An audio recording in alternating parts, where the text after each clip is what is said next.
Welcome everyone. In this short presentation, we'll be exploring how to approach finding a job when you have a disability and how positive disclosure can be an empowering tool in the job searching process.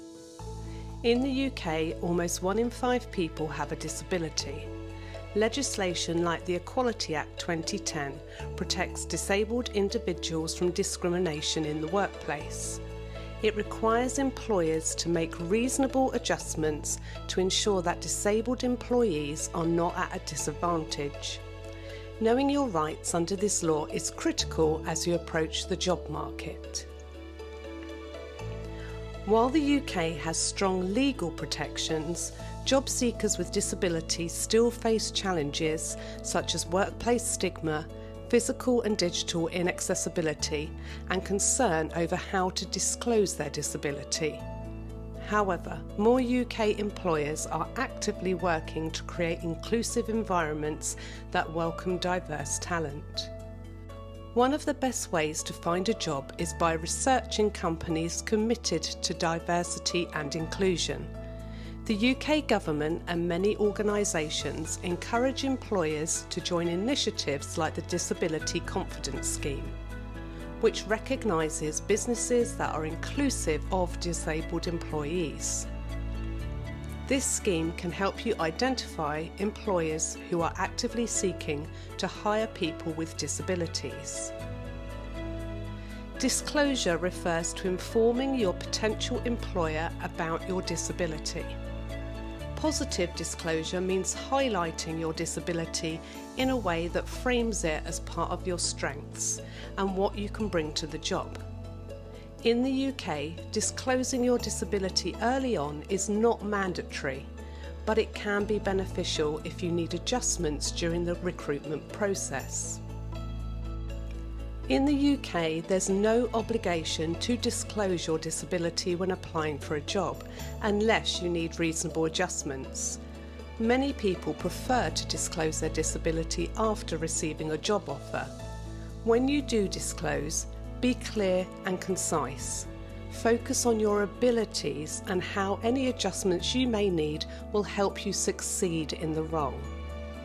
Here are 2 examples of positive disclosure during a job interview. I have a hearing impairment which has honed my listening skills and attention to detail.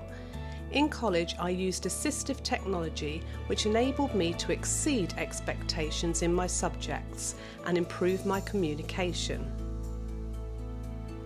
I have autism, which means I have great attention to detail and excellent memory recall. When disclosing, it is important to highlight the positives which make you a great candidate. Under the Equality Act 2010, employers are legally required to provide reasonable adjustments to ensure you can perform your job effectively. Reasonable adjustments could include flexible working hours, specialised equipment, or making physical changes to the work environment. It's important to know what adjustments will help you perform at your best and communicate them clearly to your employer. Many UK employers are recognising that diverse workforces, including employees with disabilities, bring fresh perspectives and innovative problem-solving abilities. By hiring people with disabilities, employers can tap into a wider talent pool, increase employee retention and foster a more inclusive workplace culture. Programmes like Access to Work provide financial support to employers to make adjustments that can help disabled employees succeed. There are several specific resources available to job seekers with disabilities. The Disability Job Site, Even Break and Re-employ are excellent places to start your search. The UK government's Access to Work scheme offers support for disabled employees and employers, providing advice and funding for adjustments. Additionally, charities like Scope and Ambitious About Autism offer career advice and services for disabled job seekers. Finding a job when you have a disability can feel challenging, But with the right resources and approach, it can also be an empowering experience. By understanding your rights and framing your disability positively, you can enter the job market with confidence and ensure that employers see your value. Thank you for watching. Here are some links to more information and finding a job in the UK as a person with a disability, and how to approach disclosure in a positive way.